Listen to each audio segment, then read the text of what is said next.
Nós estamos em Paraisópolis, a segunda maior favela de São Paulo. Foi aqui que surgiu o G10 Favelas e foi aqui que cresceu o fundador do grupo e presidente do G10 Favelas, Gilson Rodrigues.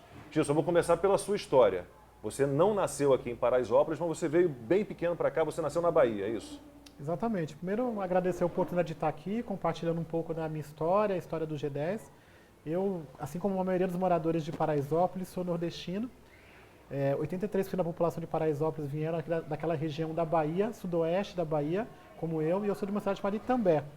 Viemos com muitos sonhos, o sonho de ficar rico, de ajudar aqueles que ficaram lá, de dar educação para os filhos e transformar nossas vidas. E nos deparamos morando numa favela, famosa por estar no coração do Morumbi, mas com muitos sonhos, com muita vontade, desejo de transformar nossa vida. Mas você veio com 5 anos, mas você já tinha parentes aqui em Paraisópolis? Sim, a minha família está aqui em Paraisópolis há 70 anos.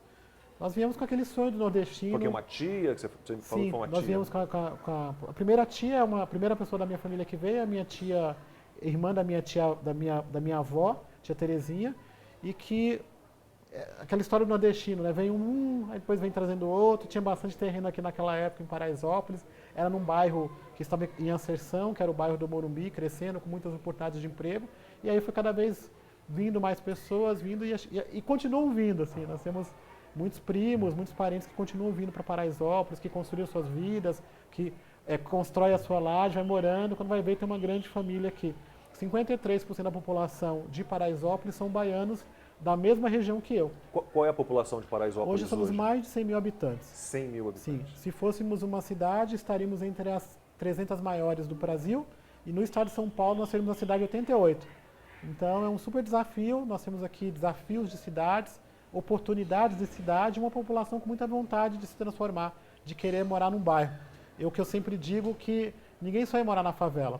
Por vezes, a gente vê muita essa coisa falar do orgulho da favela. E o orgulho da favela não é de morar em cima do córrego, de passar dificuldade quando vem a enchente, de todos os anos ter um grande incêndio. O orgulho é das pessoas. Ninguém se orgulha em passar dificuldade, em ter dificuldade de acesso à água, a esgoto. Então, aquele sonho, quando a minha família, a tia Terezinha, veio para cá, que ela queria vir para poder dar educação para os filhos, transformar a vida, sair daquela miséria e ajudar aqueles que ficaram lá, a gente está tendo a oportunidade agora de realizar. Depois de muitos anos de resistência, de muitos anos que Paraisópolis está aqui, se consolidando, se transformando numa nova Paraisópolis, a favela que vira um bairro a partir dos seus próprios moradores. Então, esses sonhos começam a se tornar realidade agora, quando nós percebemos que nós não precisamos ficar dependentes do governo, que nós não precisaríamos ficar apontando culpados, mas que podemos ser agentes da nossa própria transformação e, a partir do nosso exemplo, da nossa mobilização, pressionar os governos para fazerem sua parte. Então nós percebemos que podemos, que temos uma responsabilidade aqui de pressionar, de provocar e de fazer as coisas acontecerem, e temos feito. Paraisópolis, durante muito tempo, ela foi taxada como violenta, como marginal, e por consequência eu era marginal e violento, porque as pessoas me viam assim e olham as pessoas de favela assim. Nós estamos buscando criar um novo olhar, porque quando eu cheguei aqui, com 5 anos, minha mãe logo faleceu. Minha mãe era surda, muda, ela teve 14 filhos. E quando Seu pai você não conheceu? Nada consta na certidão, nenhum dos meus irmãos conhece os pais. Então, quando eu cheguei aqui, eu queria dar certo. Eu queria, aqueles sonhos, mesmo criança, eu queria dar certo, e eu sabia que São Paulo era a minha terra. Eu não aguento ficar longe de São Paulo. Às vezes eu viajo para a Bahia ou para outro estado, eu rapidamente quero estar em São Paulo, pego esse trânsito e falo, estou na minha terra, apesar de amar a Bahia. Mas quando eu estava aqui, minha mãe faleceu, as pessoas diziam que esse menino ia crescer, ia dar errado, não ia virar gente, porque eu tinha sangue ruim. E provavelmente eu era filho de alguém que não prestava. Então, eu já era um menino agitado, eu gostava de falar, eu era inteligente. Então, quantos outros meninos eram inteligentes, querem falar, querem participar de alguma coisa, e é visto como um cara que tem que ser mandado embora para algum lugar, porque senão vai se envolver com coisa errada. E eu nunca quis me envolver com coisa errada. Eu não achava que, por eu ser filho da muda, e a mudinha e doidinha aqui no Paraisópolis estão muito perto, que eu deveria estar predestinado a dar errado. Eu queria dar certo. Eu queria virar gente, e tenho tentado virar gente todos os dias aqui para transformar a minha vida. E mais do que isso, para que as outras pessoas de favela possam olhar para alguns exemplos de sucesso. Porque o exemplo que eu tinha naquela época era o exemplo do errado, era o exemplo do violento, era o exemplo que eu não queria. Já havia tráfico de drogas? Já havia e vai haver, durante daqui 50 anos vai haver tráfico no Brasil. Isso não é uma realidade que vai mudar E eu não faço um trabalho de combate ao tráfico, eu faço um trabalho de prevenção. Eu acredito em oportunidades como essa que eu tive. Se eu dou acesso à educação, à formação, as pessoas empreenderem, elas vão ter opção.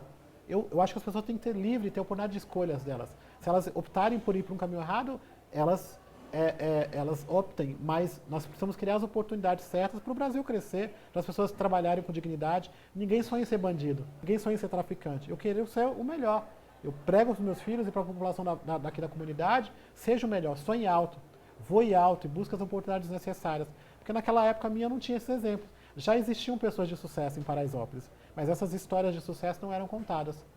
O que é contado diariamente é a história da violência, da dificuldade, da marginalidade, do coitadinho. Nós não queremos ser coitadinhos, nós somos potentes, não somos carentes, nós não somos uma comunidade violenta, nós estamos sendo violentados todos os dias. E percebemos que podemos ser agente da nossa transformação, provocando a sociedade, os nossos vizinhos, não brigando. Essa coisa do Paraisópolis e Morumbi nunca nos interessou dessa briga. Essa briga todo mundo perde. Porque o Morumbi é um bairro, já foi mais, mas é um bairro nobre ainda. É um bairro nobre, se você colocar os casas grandes, prédios bons. Continua. O Morumbi ainda é o Morumbi, apesar de ter tido uma decadência econômica, mas aqueles moradores que construíram o Morumbi continuam aqui, muitos juízes, muitos políticos, muitos artistas continuam aqui. Então, o Morumbi consegue influenciar a cidade e o Brasil, tanto é que o Palácio do Governo está aqui a poucos metros de Paraisópolis e está no Morumbi.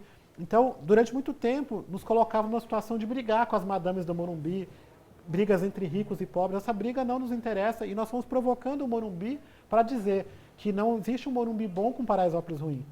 Se quer ter um Morumbi mais seguro, nós temos que ajudar Paraisópolis a também criar uma situação de segurança. Então nós fomos colocando essa situação e mudando um pouco o contexto. Quantas vezes eu fui falar nas palestras do Morumbi e dizia que os moradores de Paraisópolis e os moradores do Morumbi são todos iguais e que somos todos humanos. E eu provoco ainda e digo, 99% dos moradores do Morumbi são honestos como os de Paraisópolis. Então você deixá-los ouvir essa dificuldade, porque nós estamos todos os dias cuidando do Morumbi, tanto quanto o Morumbi cuida de Paraisópolis. Somos nós que estamos na portaria, levando os filhos para as escolas, cuidando dos filhos, estamos dormindo nas casas. Então nós cuidamos. Então essa Dona Maria, que está dentro da casa, ela é vizinho do José, ela é da outra Maria.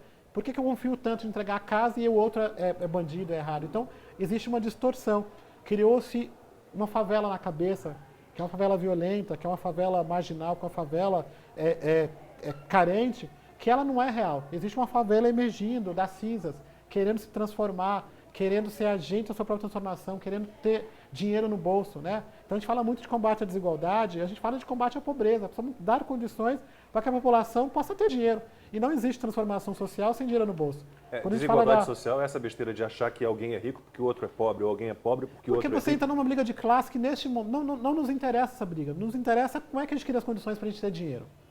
É empreender, é criar políticas públicas, é colocar dinheiro no bolso. Nós temos aqui casos nas favelas do Brasil inteiro, essa questão da violência contra a mulher. E todas as vezes chegam na mesma situação. A mulher, para poder sair da casa, que é onde ela está sendo violentada, ela precisa de dinheiro, ela precisa de um bom trabalho, ela precisa ter acesso a oportunidades, então dinheiro no bolso. A melhor forma de transformar a vida das pessoas e dos favelados é ajudando as pessoas a ter dinheiro no bolso, dar acesso à educação, empreender, dar acesso a crédito. Então nós temos feito um pouquinho assim desse trabalho através do G10 Favelas, para que a gente possa inspirar não só as outras favelas que não estão dentro do âmbito ainda, mas também os governos, a sociedade, para falar, bom, precisamos nos unir para transformar o Brasil. Alguém tem que olhar e sair dessa coisa de que tudo temos que brigar, que tudo é uma cor, tudo é um partido ou uma religião. Nós somos brasileiros, temos que nos unir para transformar a realidade. Antes da gente entrar no trabalho específico do G10 Favelas, eu queria entender um pouquinho mais a sua infância, né? Como é que foi a sua formação, como é que você cresceu e como é que você se tornou esse empreendedor, porque você facilita o empreendedorismo. Tudo bem, vocês têm também aqui políticas assistencialistas, vocês distribuem comida, vocês têm isso também, que é importante, principalmente num ambiente como esse, num ambiente de favela. Mas vocês têm essa história de eu não vou te dar o peixe, eu vou te ensinar a pescar, eu vou proporcionar a você oportunidades. Como é que você, o menino, né, Gilson, que chegou aqui com 5 anos de idade, se desenvolveu, cresceu e chegou a esse momento de pensar em algo como o G10 Favelas? A minha história ela é bastante complexa, assim, ela não é uma situação fácil. E não é diferente de muitos que estão aqui na favela, né? Eu digo sempre que eu faço parte do grupo de improváveis. de que de alguma forma as pessoas diziam que eu estava predestinado a dar errado, a virar bandido, porque eu tinha sangue ruim. Então eu cresci até os meus 14, 15 anos, ouvindo da minha própria família, dos meus vizinhos, que aquele menino, filho da muda, ia virar uma coisa que não presta. E que tinha que mandar embora, tinha que se livrar dessas pessoas e desses filhos da muda. Tanto é que 12 dos meus irmãos até hoje, eles foram apartados da família. Eu já achei 7, 3 chamam Andréas, porque as famílias mudaram os nomes. Mas a gente sempre foi trabalhando neste contexto. E eu, aqui em Paraisópolis, depois do falecimento da minha mãe, eu não tinha uma casa fixa, né? Eu tinha um problema que agravava essa situação, que eu fazia xixi na cama. Então, até os 14 anos eu fiz xixi na cama. E o fato de fazer xixi na cama, eu não me dava de condições de ter um colchão, de ter um quarto, de ter uma casa, porque gerava uma situação chamada budum. Então, as pessoas me chamavam de budum, por causa do cheiro do xixi que era muito forte.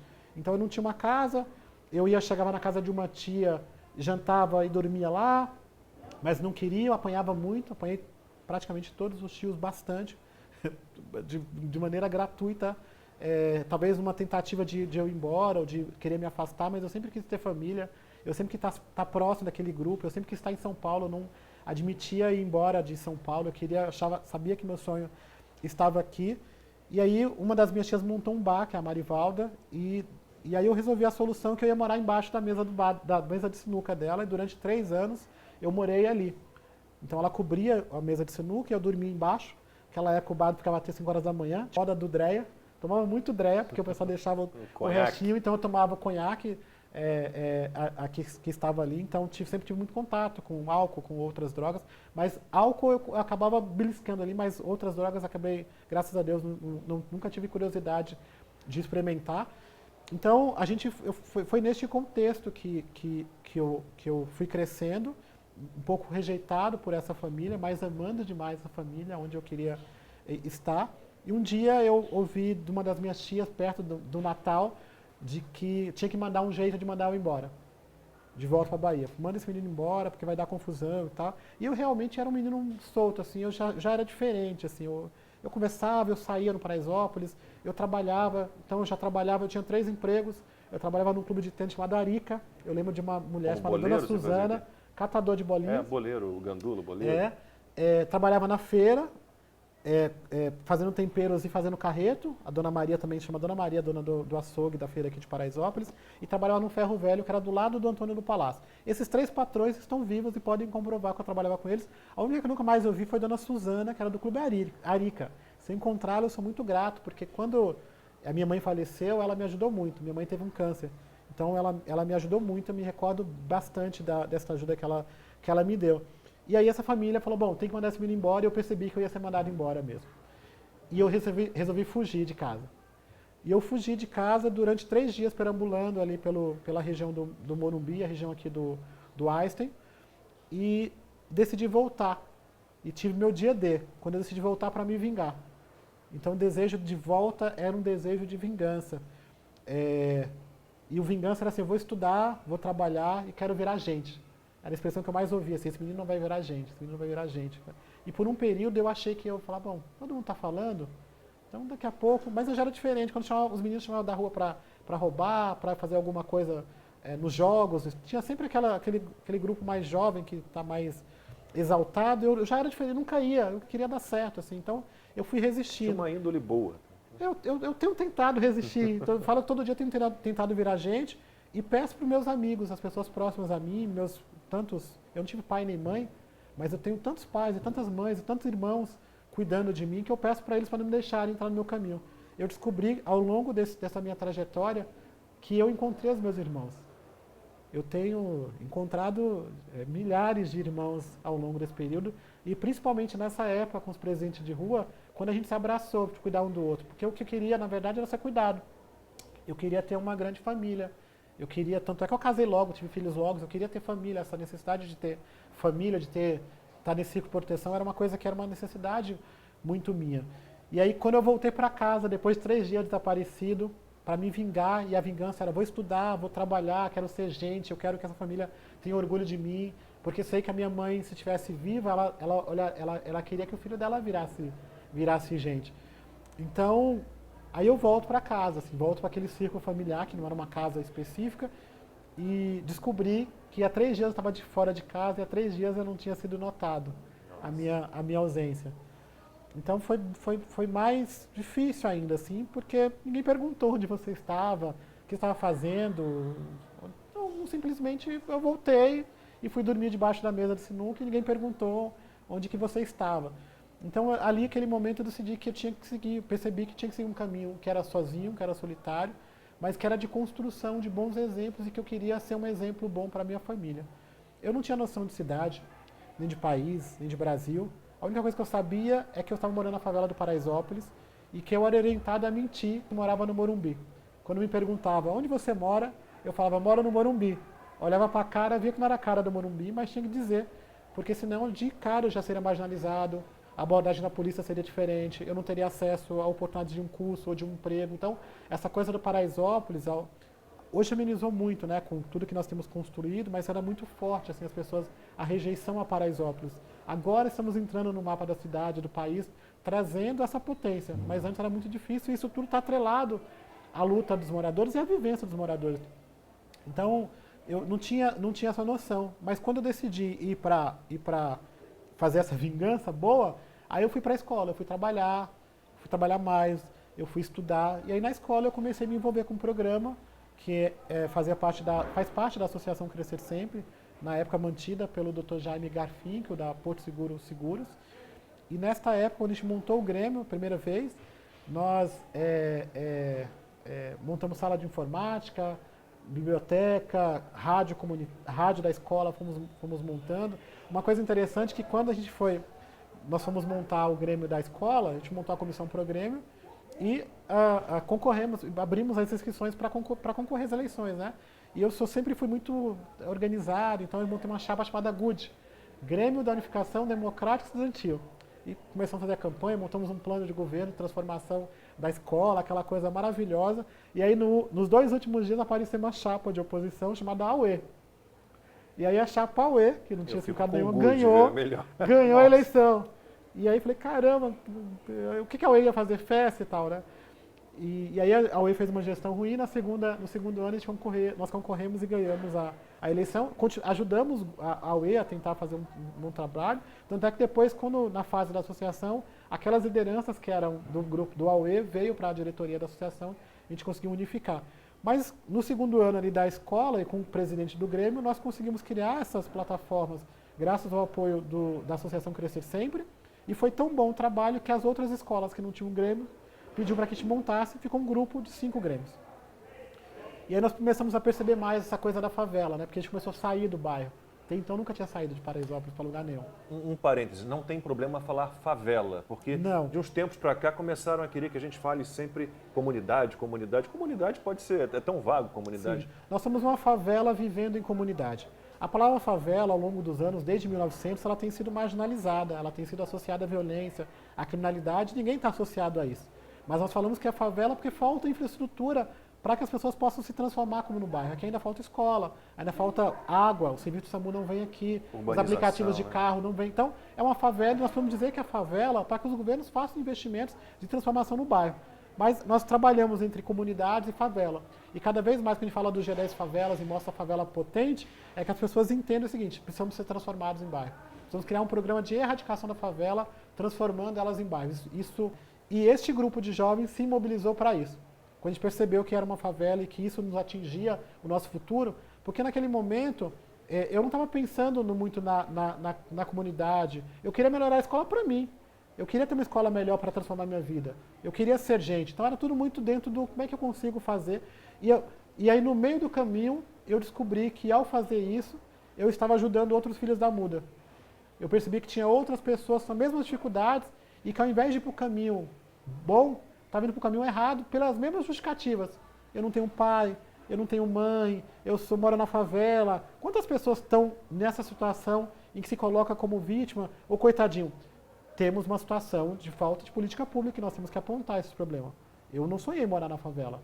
E favela continua crescendo. Nós dobramos os números de favelados neste ano por conta da situação da crise. Então nós vamos olhar para uma política clara de habitação. Mas eu estou dizendo que a gente não pode se posicionar numa situação de coitadinho. Porque quando a gente deixou de ser coitadinho foi quando a gente virou o jogo.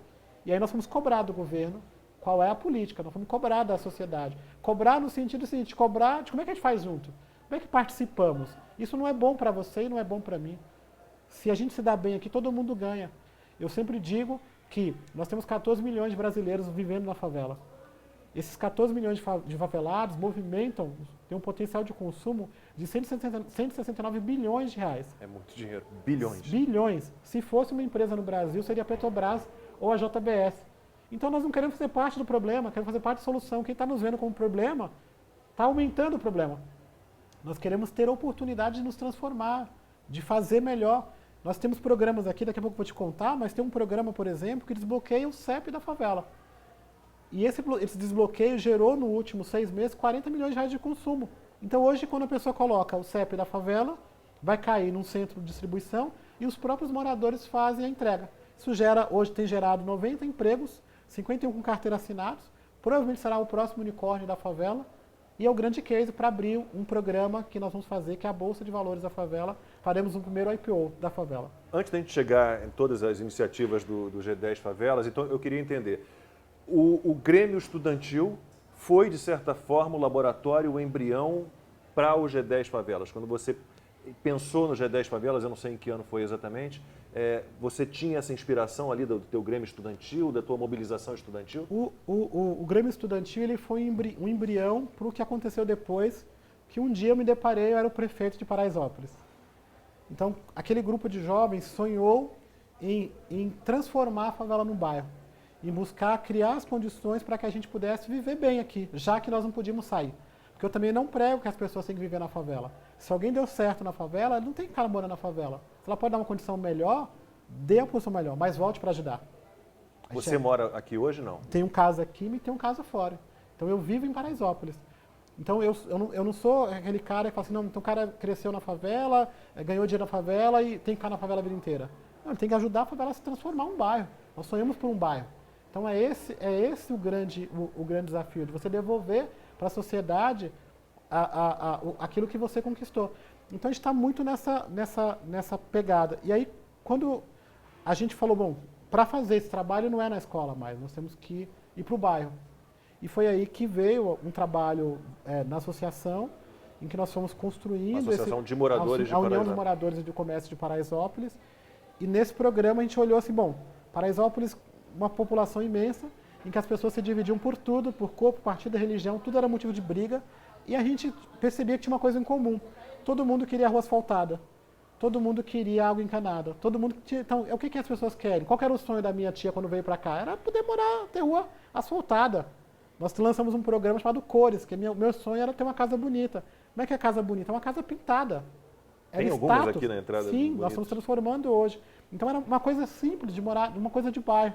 Então, nós juntamos a população neste contexto, as lideranças, falaram, olha, aqui não tem partido, não tem cor, não tem religião, nós queremos transformar Paraisópolis. Não tem todos ideologia, unidos, né? Não tem ideologia. Todos unidos para uma Paraisópolis. Queremos uma campanha. E aí fizemos, ainda assim tivemos concorrentes, mas ganhamos a eleição com 82% dos votos. E era a primeira vez que um cara jovem participando do processo de eleição e começamos a fazer.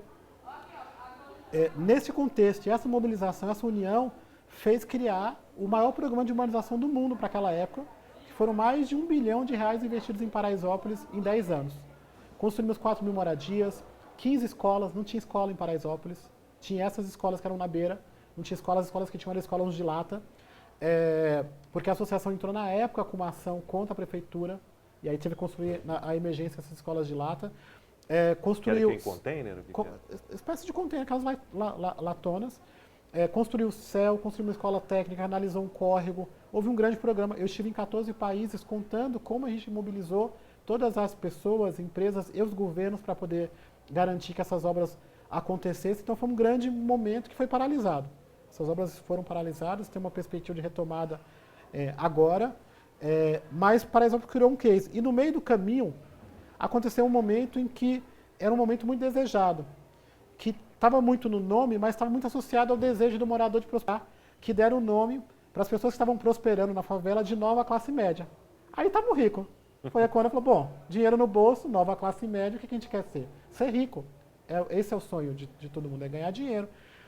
E aí nós aproveitamos este momento, que a urbanização está avançando e a nova classe média, que as pessoas estavam olhando para essa população consumista, consumindo, para pensar nas empresas que poderiam vir para Paraisópolis. Então eu me lembro, por exemplo, eu não sei se posso estar falando o nome das empresas aqui, mas eu me lembro, por exemplo, na época nós fomos num evento com o seu Samuel Klein, da Casas Bahia, e eu disse para ele, assim, parei na frente dele e falei, por que o senhor não monta uma loja da Casas Bahia em Paraisópolis? Ele falou assim, me arruma o terreno que eu monto. Em 3 meses a loja foi inaugurada e é uma das lojas que mais vende no Brasil inteiro. Depois vamos falar com o seu Trabuco para ter o Bradesco em Paraisópolis, nós vamos conversar com Jesus, na época era o CEO do Santander, aí vamos falar com outros bancos, Caixa, Banco do Brasil, e hoje Paraisópolis tem 6 bancos e um banco próprio, que é o G10 Bank, que está aqui. Então, isso foi fruto dessa mobilização. Então, nós percebemos que esta força de consumo, né, essa força econômica que estava indo para fora, gastar, não gerando empregos aqui, poderia ser utilizada para dentro, gerar empregos e oportunidades, criando a Paraisópolis sustentável. E foi nesse contexto que nós conseguimos trazer programas voltados ao empreendedorismo, e hoje nós somos 14 mil pontos comerciais, que emprega 21% da população que trabalha, numa meta de chegar a 50%. E aí fomos criando frentes de áreas de atuação. Então, Paraisópolis Sustentável, como é que nós queremos ser lembrados? Como a Paraisópolis das Artes, porque aqui está a Casa do Gaudí brasileiro, então tem um cara, que é o Estevão Conceição, que construiu um castelo que é comparado ao do Gaudí da Barcelona. E gente do mundo inteiro vem visitar, e às vezes o brasileiro não conhece, que é aqui. Aí tem o Berbela, que reaproveita peças de obras de artes, peças de moto e faz obras de artes. O Antenor, que sonhou com uma casa sonhou com pet, montou uma casa inteira de pet. Escritores, atores, artistas, cantores. Paraisópolis é muito rica culturalmente, porque essa mistura do nordestino com o paulista, então é muito possível. Então, Paraisópolis tem que ser lembrada como Paraisópolis das Artes. Depois, Paraisópolis Amiga da Primeira Infância, uma comunidade amiga. Então, fomos criando conceitos para mobilizar pessoas e empresas para que somassem nesse processo de transformação social. E aí, como é que nasce o G10? Para voltar lá na inicial. Ela nasce a partir do nosso desejo de reproduzir essas 24 iniciativas culturais, sociais e esportivas que acontecem aqui em Paraisópolis, no Brasil inteiro. Mas ficou pensando, como é que o prefeito de Paraisópolis vai levar uma atividade para a Rocinha, para os Jurunas, no Pará, para a Casa Amarela, em Recife? Meio fora do sentido, era mais um desejo, mas não tinha a menor condição e nem representatividade ou legitimidade para fazer isso. Ao mesmo tempo que nós, do G10, a gente está sempre preocupado como é que a gente dá força para o cara local. Então, por vezes, a gente vê instituições que ela vai lá e tira o protagonismo de quem é do local. E no final, ela vai sair, quem está lá é a pessoa do dia a dia. Então, nós vamos lá e damos força para a pessoa que é lá. Então, lá no Pará é o Renato, do Renato Rosas. No Recife é o Fausto, é a pessoa. O Gilson vai apoiar. Então, a gente não fica criando, endeusando uma grande figura nacional que vai... Cada um tem seus problemas e tem as suas realidades e precisa dar força para poder se transformar. Mas aí o que aconteceu? O Instituto Outdoor Social e Inteligência fez uma pesquisa falando do potencial de 10 maiores favelas do Brasil, da qual Paraisópolis estava incluída. Essas 10 maiores favelas do Brasil, elas têm um potencial de consumo de 7 bilhões de reais. E aí, mais uma vez, essa coisa do ficar rico vem na nossa mente e fala, bom, existe o G7 e o G20 dos países ricos que trabalham em bloco para seu desenvolvimento. Então, nós temos que ser as favelas ricas. Então, daí nasce o G10 Favelas, bloco das favelas ricas que querem empreender, que querem transformar a sua vida e que, neste contexto, Paraisópolis pode ser um modelo para que atividades que deram certo aqui possam ser reproduzidas e, ao mesmo tempo, atividades que estão sendo realizadas nessas comunidades, em Coroadinho, no Maranhão, e no Amazonas, possam ser reproduzidas aqui. Então, é uma grande troca de experiência, de case de sucesso, e, ao mesmo tempo, de articulação para que essas iniciativas possam ser escaladas. Nosso objetivo é pegar as oportunidades, seja na área social, seja na área de negócios, que é o nosso ponto principal, poder ser escalado no Brasil inteiro. Então, Paraisópolis, ela já se provou. Paraisópolis já está dando certo. O que foi feito em Paraisópolis é irreversível, mas podemos fazer uma coisa ainda muito maior, que é poder reproduzir essas iniciativas, dar força e inspirar outros líderes da favela. A melhor forma de fazer as coisas acontecerem é dando o exemplo. Então, eu miro no exemplo, eu busco criar as condições e errar menos para que a gente possa avançar e construir uma favela mais próspera, humana, e que a gente possa virar bairro quanto antes. A gente vai fazer um rápido intervalo agora e, na volta, a gente vai falar sobre algumas das iniciativas do G10 Favelas. É muita coisa. O intervalo é rápido, até já.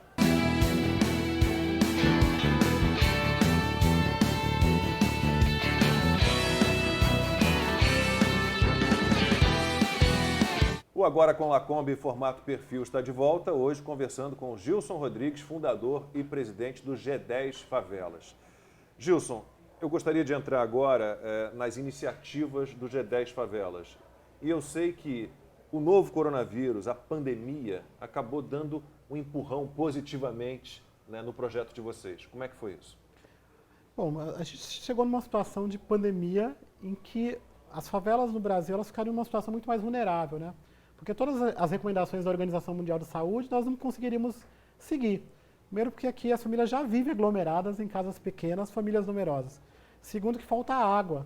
Na maioria das favelas as pessoas vivem em cima de córregos, onde não dá para viver em paz com ar que fede.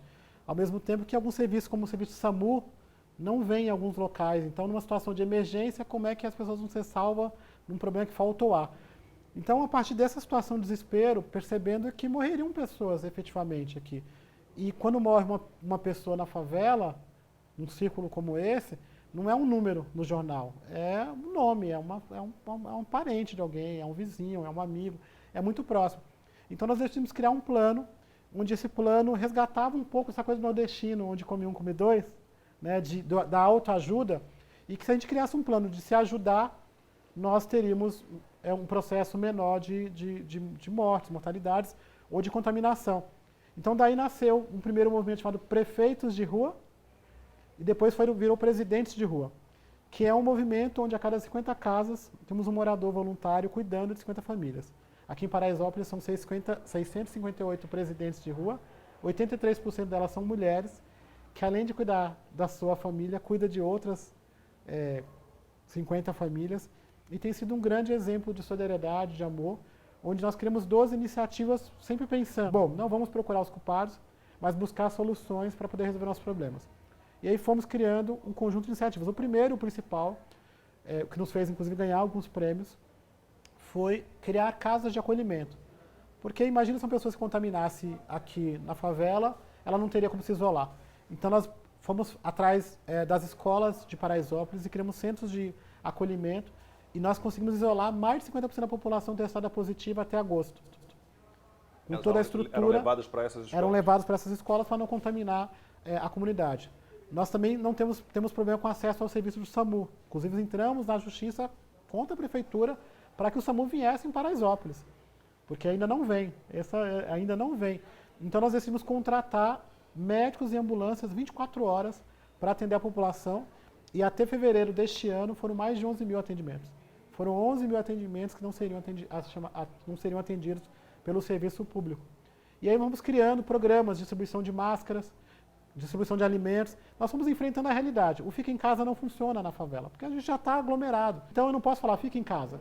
Se você tem que sair, use máscara.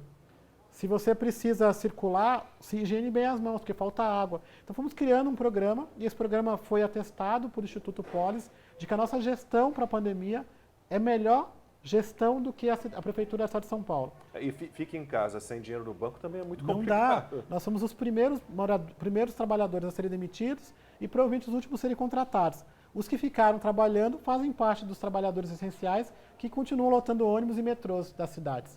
Então foi um desafio super grande e que a gente teve que achar uma solução a partir dos presidentes de rua. E aí, esse modelo que Paraisópolis criou, além dos prêmios, ganhamos 4 prêmios, somos empreendedor social do ano da Folha, fomos capa de todos os jornais no Brasil praticamente, fomos capa de 8 jornais no mundo, inclusive o do Washington Post, que foi uma grande repercussão.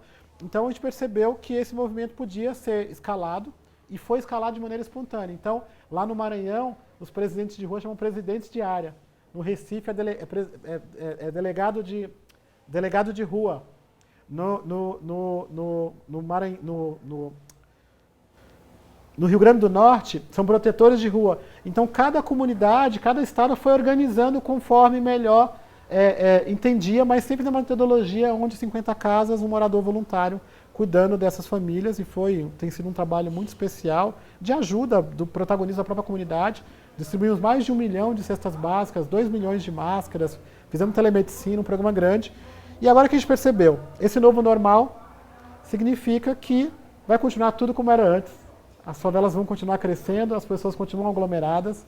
Faltou uma política mais ostensiva para transformar, porque o que foi evidenciado, se antes as pessoas não sabiam que existia uma favela, agora as pessoas sabem. Então o que fazemos a partir dessa realidade? Concretamente, nós estamos vivendo um novo normal que é se acostumar com tudo como está, como se a gente estivesse vivendo no Brasil, em que uma parte pode ficar no home office e outra parte passe fome. Então isso não é normal para a gente, então temos que fazer alguma coisa para transformar e percebemos que aí era uma nova chama e oportunidade para a gente resgatar essa coisa da potência do empreendedorismo. Então nossos presidentes de rua agora, nesse novo normal, em que a gente percebe que tem uma crise sanitária, e nós estamos com o avanço da vacina, isso está melhorando, mas também tem uma crise econômica, a inflação está difícil, o preço da gasolina, a cesta básica, está tudo muito mais difícil e atinge diretamente a nossa população. Então, mas percebemos que o fato da gente estar aglomerado aqui também nos dá uma vantagem, de que a gente consome aqui e não consumimos pouco. Por mais que seja uma situação de pobreza, os R$10 diário de 100 mil pessoas, os 10 de 100 mil pessoas consumindo, representam alguns milhões de reais. Então, se a gente empreender, continuar gastando aqui dentro e trazendo mais recursos, a gente dá certo. Então decidimos criar 18 iniciativas para ajudar a economia da favela, que pudesse, assim como os presentes de rua, serem escalados. A primeira iniciativa que criamos foi um banco, que chama o G10 Bank Participações, que pretende ser a maior rede de apoio a pequenos e microempreendedores de favela, como o BNDES da favela. Exatamente, financiamos empreendedores, porque percebemos que temos um problema com os bancões. Os bancões não conseguem emprestar para as favelas, porque tem um processo burocrático que nos tira desse sistema, como às vezes alvará, escritura do espaço, tem uma série de burocracias, comprovar renda, tem uma série de burocracias que ainda estão num processo de formalização. Por exemplo, da terra é um desafio. Regularizar a terra, quando pede a escritura do terreno para dar um empréstimo. Porque não então, tem a escritura. Não tem, é informal. Então, como vai fazer? Então, você vai perdendo essa oportunidade. E aí, falou, bom, então temos que ter um banco com ofereça crédito. E criamos o G10 Bank Participações. Hoje nós já emprestamos para 87 pessoas nas favelas. Nós já temos 2 milionários e alguns ricos, que receberam de R$1.000 a R$15.000, mas mais do que o dinheiro, efetivamente, a gente dá a mentoria. Então eu junto um cara que sonha em ser grande, e eu pego aquele grande e trago ele para perto e falo, bom, como é que chega aí? Então a gente tem juntado grandes players com um cara da favela e que tem recebido mentoria e acompanhamento para escalar. E quem capitalizou esse banco? Nós juntamos um grupo de amigos, empreendedores, alguns amigos muito mais ligados à Endeavor, empresários de sucesso no Brasil, que não estão interessados num processo de exploração ou de investimento rápido e saída rápida de dinheiro. Porque por vezes a gente percebe muita gente querendo ganhar dinheiro com a favela rápido e sair rápido. Então não, nós graças a Deus, nós temos nesse momento condição de escolher quais os parceiros que nós queremos. Então não é todo mundo que a gente quer. Então a gente olhou para os amigos e parceiros, contamos essa ideia e aí eles toparam, fizemos uma primeira captação de R$1.800.000 e estamos fazendo esta ação com empreendedores. E os negócios são em que área, mais ou menos? De negócios que podem ser escalados no Brasil e de áreas que estão crescendo mesmo com relação à pandemia. Então, área de logística, área de tecnologia, alimentação. Então, a gente vai olhar para esses negócios dessas favelas, o que está continuando dando certo, apesar da crise, apesar dessa situação. E aí nós estamos olhando para eles e escalando, sempre pensando como é que a gente cria essa solução, como é que cria as soluções para os problemas. Então, o primeiro negócio que nós investimos, foram 2 negócios de primeira, um é um negócio voltado à moda e outro um negócio voltado à logística. Então o da moda, que é o Costurando Sonhos Brasil, é um programa que forma costureiras e produz roupas e elas fabricam mochilas, todo tipo, o que for pode ser produzido com tecido, elas produzem, desenvolveram uma coleção que no ano antes da pandemia foi para São Paulo Fashion Week, que foi um trabalho muito interessante, mas elas conseguiram se reinventar durante a pandemia e fabricaram mais de 2 milhões de máscaras que foram distribuídas e vendidas para o Brasil inteiro. Então elas olharam para aquela crise e pensou, bom, 78 costureiras, como é que elas vão viver? Máscaras. Então elas têm vendido máscaras e nessa força da máscara elas conseguiram vender mochila, roupa, produz tudo. Então tem várias empresas aí que estão usando as camisetas de polo, elas que estão produzindo e estão ganhando bastante dinheiro. O programa já está em 8 estados e elas estão crescendo cada vez mais. Provavelmente será uma das empresas que vai abrir mercado na Bolsa das Favelas, que daqui a pouco eu conto sobre isso. E a segunda empresa que recebeu o investimento é a Favela Brasil Express, que eu já falei anteriormente, é uma empresa de logística que percebeu uma oportunidade dessa coisa do sonho que não chega. A história do CEP bloqueado. Do CEP bloqueado. Então nós nos propomos a ser uma empresa, a Favela Brasil Express, desbloqueio do CEP das favelas, trazendo o e-commerce para a nossa realidade. Então isso é de dentro, é de fora para dentro, mas também de dentro para fora, porque muitas pessoas produzem coisas aqui em Paraisópolis, nas favelas, que gostariam de vender na internet e não sabem. Então nós estamos transformando sellers, para que ela ponha seu produto na internet, para que ela possa comprar e esse produto chegar. Eu sempre digo que um produto do Costurando Sonhos na camisa, uma bolsa do Costurando Sonhos na favela, é só um produto da favela. Quando eu ponho na internet, é um produto do mundo. Então, Gilson, como é que funciona? Uma pessoa faz uma encomenda pela internet, um morador aqui de Paraisópolis, essa encomenda fica numa central e aí existe uma empresa que faz a distribuição dentro de Paraisópolis. E essa empresa também faz entregas de produtos produzidos aqui fora? Como é que funciona? Exatamente, é uma empresa de logística da favela para a favela. Então, em geral, as favelas têm o CEP bloqueados por aplicativos de carro. Ela tem o CEP... Área de risco. Coloca área de risco. Só que no caso dos aplicativos é uma situação assim tão louca, porque a maioria dos motoristas de aplicativos são da favela, aqui na nossa região, por exemplo. Então é uma situação de constrangimento do meu vizinho, que é motorista de aplicativo, ter que atravessar a rua e eu com ele para poder chamá-lo. Então é uma situação de constrangimento que precisa ser resolvida. Não dá para a gente considerar um Brasil bloqueado por CEPs e por muros. Temos que quebrar esses muros e aproximar as pessoas. E é justamente o que a Favela Brasil Express faz com a questão do e-commerce e do marketplace. Quando a pessoa vai lá no site e faz uma compra, se antes aparecia que essa região não seria atendida, ou que a pessoa teria que buscar esse produto na loja, hoje cai no nosso centro de distribuição, que está em 8 favelas em São Paulo e no Rio, e esses moradores desses locais fazem as entregas porta a porta. Garante uma performance espetacular. A nossa performance aqui é de 99% de entrega antes de um produto que não chegava e gerou mais de quase 90 empregos até o momento dentro dessa estrutura. Tem um plano de expansão para 50 novas comunidades no primeiro semestre de 2022 e uma perspectiva de 1 milhão de pacotes já no primeiro semestre. E tem uma espécie de LinkedIn, de agência de emprego também. Quer dizer, vocês tentam aproximar as pessoas que estão procurando emprego daquelas que estão procurando alguém para trabalhar. Exatamente. Aqui nós criamos um programa chamado Emprega Comunidades. Ele é conhecido como LinkedIn da Favela. A gente, inclusive, tem uma consultoria com o pessoal do LinkedIn que nos apoia nessa iniciativa. E, basicamente, foi quebrar esse preconceito, essa barreira da favela, né? Então, tem muitas pessoas que estão qualificadas, ou mesmo aqueles não qualificados, que querem trabalhar e que tinham dificuldade pela questão do CEP. O fato de morar na favela te impede de algumas coisas, por questão de confiança, sei lá, dos preconceitos que estão na cabeça da pessoa. Então, a Favela Brasil, o Emprega Comunidades, ele tem um banco de currículos. Quando você manda o perfil, nós selecionamos algumas vagas para você, fazemos toda a triagem de tudo que é necessário como agência de empregos e mandamos esses candidatos e tem sido uma ponte importante. Para além disso, o próprio Emprega, ele também é uma facilities. Ou seja, se você for, por exemplo, ter um evento ou quiser contratar os funcionários com a administração do próprio Emprega, nós fazemos essa contratação ou formações para áreas específicas. Então, de repente, vamos dizer que precisamos de jornalistas, faxineiros, arrumadeira, cozinheira, garçom.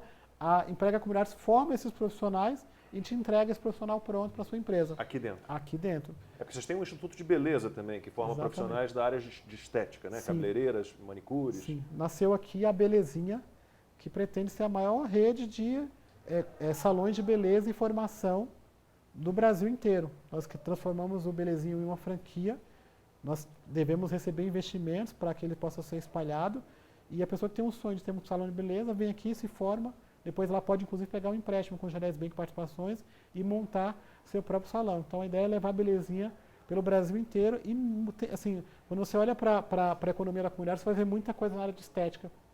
Muitas pessoas sonhando em ser cabeleireiro, ser barbeiro, tem a moda do barbeiro de montar aquela. Então nós estamos ajudando esses empreendedores a tirar seu sonho do papel e Belezinha é um caminho. Então, o que nós temos feito também, de buscar construir as nossas próprias marcas. Porque todo mundo sonha em estar no Estúdio W, né? Todo mundo quer estar com o Vanderlei Nunes, né? Que inclusive é nosso parceiro aqui. Mas ter o Belezinha, olhar e falar, caramba, isso aqui é nosso. É muito legal, né? Então nós temos feito essa cultura, inclusive, de valorização do que é o nosso mercado. Porque, por vezes, o Costurando do Sonho sonhava em ter uma loja no shopping. E quando nós percebemos que o nosso mercado é tão potente quanto e que a gente vende na favela, aí foi uma super descoberta. Então, tem muitas marcas que surgem aqui e que o cara fala, não quero ter uma loja no shopping. E a gente fala, não, tem um potencial de consumo aqui. Então, se você investir em vender para a própria favela, para a sua comunidade, você consegue ganhar bastante dinheiro. A gente vai descobrindo, né, quebrando esses paradigmas de dizer que não podia dar certo. Então, está dando, está funcionando e a gente quer muito fazer mais. E tem, a gente está bem aqui ao lado de uma horta comunitária também. Sim. Se a gente for ficar falando aqui de todas as iniciativas, né, de vocês, daqui de Paraisópolis, que é replicada, toda a iniciativa que é replicada aí pelo Brasil inteiro com G10 favelas, vamos precisar de quê? De umas 3 horas, mais ou menos? Uma hora. Né? Queremos um programa, uns três programas para contar. Assim, a Agrofavela é o nosso sonho, assim, é um trabalho muito especial de combate à fome e à má nutrição, mas também de formar fazendeiras urbanas. Nós percebemos que a melhor forma de ajudar neste momento é criar forma de empreender, mas também criar programas sustentáveis, inclusive para o trabalho assistencial. Com esse trabalho, com essa horta, nós conseguimos alimentar 400 famílias que recebem esses insumos, que participam das oficinas, que produzem o seu alimento também em casa e que daqui a pouco nós queremos vender esse produto. E quando a gente fala essa coisa da agrofavela, é de mostrar que a favela pode ser agro, né? De que esse agro também está presente aqui, que a gente quer produzir nosso alimento. Nós queremos produzir essa coisa do orgânico, né? Que colocar na nossa cabeça que é caro. Não, podemos produzir em casa, podemos fazer aqui. Então, a partir disso, temos feito, nós estamos espalhando essas hortas no Brasil inteiro. Nós pretendemos, em breve, fazer a maior fazenda vertical do Brasil. Então, estamos com esse trabalho grande para alimentar as pessoas, mas também para vender esses produtos. E desenvolvemos um protótipo de uma hidropônica para que as pessoas possam cultivar seu alimento em casa e que a gente possa comercializar. E aí, com esses recursos, manter as hortas funcionando e também ajudar no combate à fome. Então, temos olhado as boas oportunidades que têm acontecido no mundo para que a gente possa reproduzir. Né? O que é bom, a gente pode copiar. Nós acabamos, inclusive, de vir de Medellín. Estivemos este mês em Medellín, levamos 29 líderes do G10 do Brasil inteiro para olhar as experiências que têm acontecido em Medellín e ver como é que a gente pode se inspirar.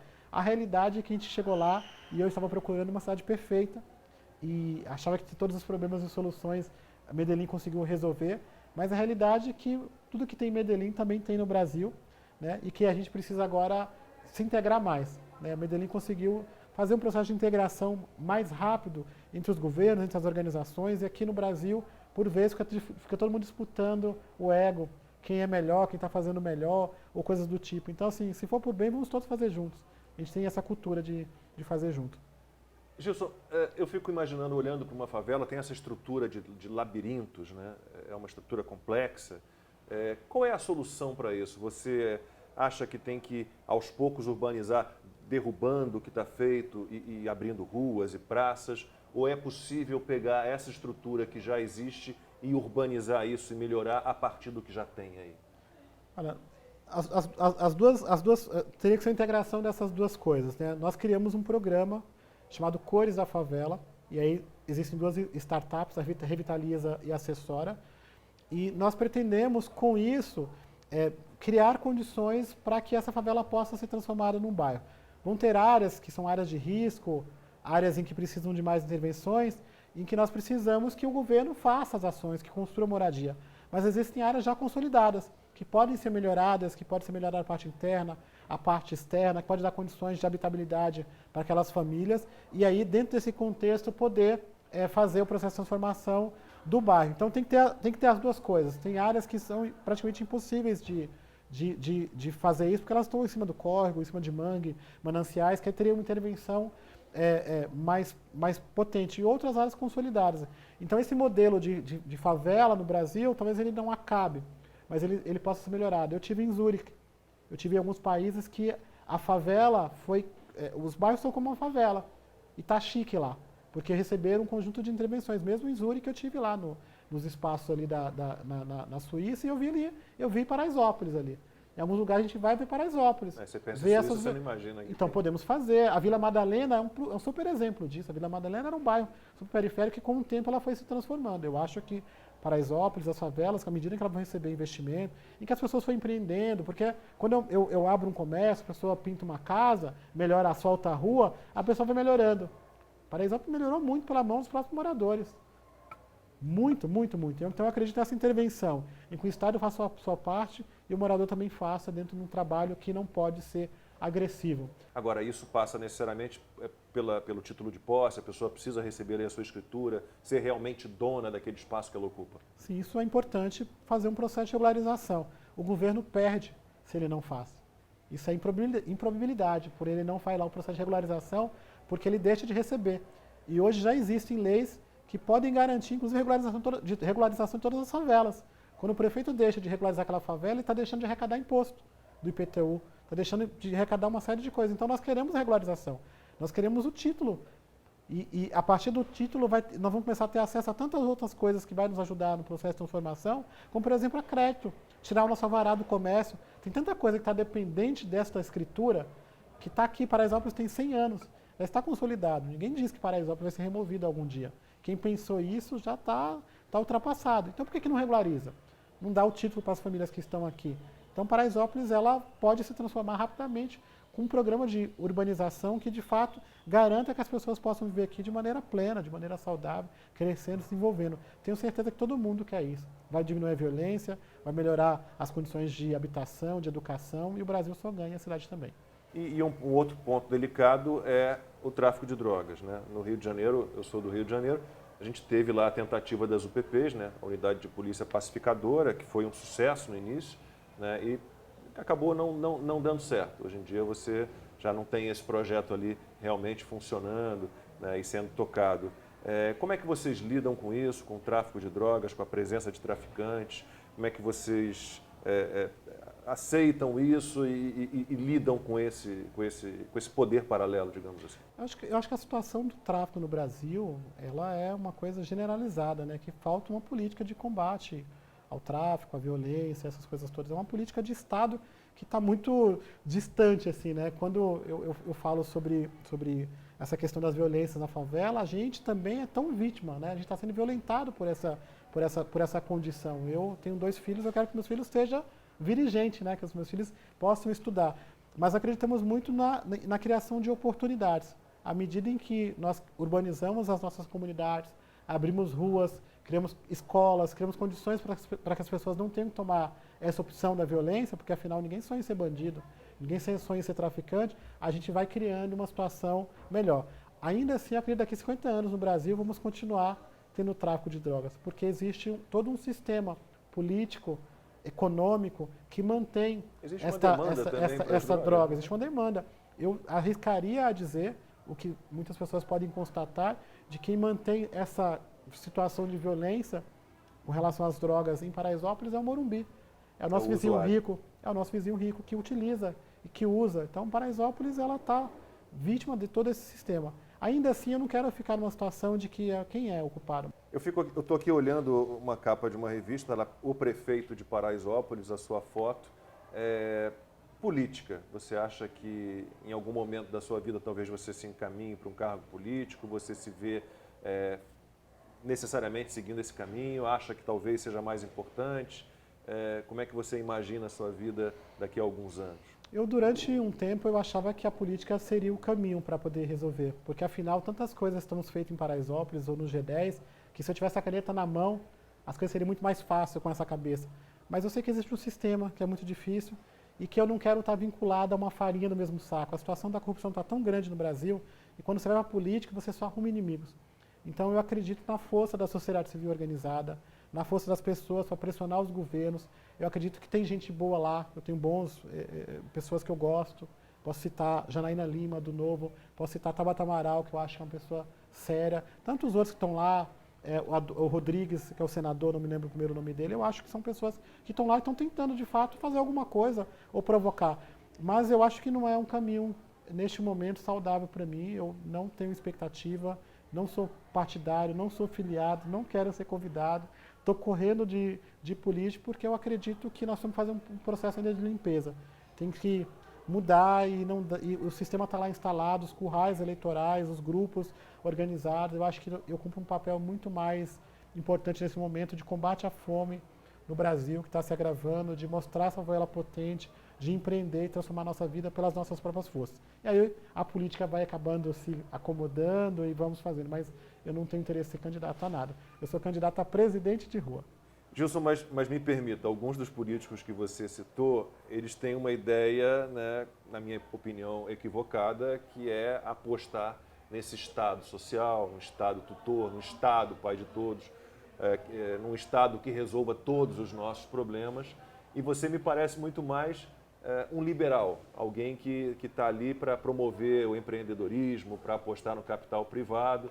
E acho que se a gente for olhar o mundo, bom, está na cara, esse é o caminho. Eu sei que você não gosta de se meter nessa mas você se enxerga como mais um liberal? Eu sei que você já foi chamado de tudo. Né? Eu já fui chamado de tudo, de comunista, de socialista, capitalista, de azul, de branco, de vermelho, tudo. Tudo que eu falo, às vezes, as pessoas tendem a colocar tendência de um lado ou de outro, mas eu acredito na favela livre, que a gente tem que pensar o que nós queremos, mas acredito que o Estado e a sociedade têm que caminhar juntos. Eu vi hoje um vídeo de um rapaz chamado Antônio Nunes, que é um professor da Unicamp, que prega justamente que o empreendedorismo não deve ser uma solução, porque isso justifica a presença do Estado. Faz sentido alguma coisa, de alguma forma. Não me surpreende. Faz sentido de alguma forma. Eu acho que nós temos que ser agente da nossa própria transformação e que precisa existir políticas de Estado, porque nem todo mundo pode empreender. Então nós podemos substituir uma coisa por outra. Então o Estado tem que fazer seu papel, a sociedade tem que fazer a sua parte também, mas eu acredito no ser humano de maneira livre para empreender, para transformar, para pensar e ser o que ele quiser. Nós pregamos uma favela livre. Se a pessoa quer ser comunista, capitalismo, azul, preto, amarelo, o problema é dela, desde que ela tenha as condições necessárias para ser o que ela quiser, para ela não ser bando nem de direita nem de esquerda. A gente não quer ser bando de ninguém. Nós queremos ser livre e poder caminhar com as nossas próprias pernas. Gilson Rodrigues, muitíssimo obrigado por essa conversa, né, por apresentar aí o seu trabalho para todo mundo. Parabéns. Obrigado. Sucesso. Obrigado. Tudo de bom. Deus te abençoe. Obrigado.